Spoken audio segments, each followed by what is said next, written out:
सूरज और आशीष के बीच गहरी और मजबूत दोस्ती थी, जो समय की कसौटी पर खरी उतरी थी। वे एक दूसरे पर भरोसा करते थे, हर मुश्किल में एक दूसरे का साथ देते थे और लगभग भाई की तरह थे। लेकिन जैसा कि जीवन में अक्सर अप्रत्याशित मोड़ आते हैं, उनकी दोस्ती को उन्नति नाम की लड़की के आने से चुनौती मिली। शुरू में सूरज ने उन्नति से बातचीत और चैटिंग शुरू की। यह मासूम और दोस्ताना था। उन्होंने एक दूसरे की संगति का आनंद लिया और विभिन्न विषयों पर विचारों का आदान प्रदान किया। समय के साथ आशीष ने भी उन्नति से बातचीत करना शुरू कर दिया, उसके आकर्षण से मोहित हो गया। दोनों दोस्तों को वह दिलचस्प और आकर्षक लगी।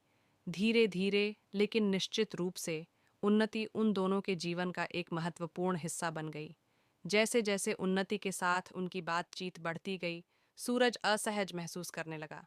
उसे लगा कि आशीष उन सीमाओं को पार कर रहा है जिन्हें पार नहीं किया जाना चाहिए। ईर्ष्या और असुरक्षा की यह भावना सूरज को खाए जा रही थी और वह इसे दूर नहीं कर पा रहा था। सूरज और आशीष के बीच का रिश्ता इस अनकहे तनाव के बोझ तले दबने लगा। एक समय में अटूट लगने वाली मजबूत दोस्ती अब टूटने लगी थी। एक दोस्त के लिए साझा प्रशंसा के रूप में शुरू हुई, यह दोस्ती दोनों के बीच खामोश प्रतिद्वंद्विता में बदल गई।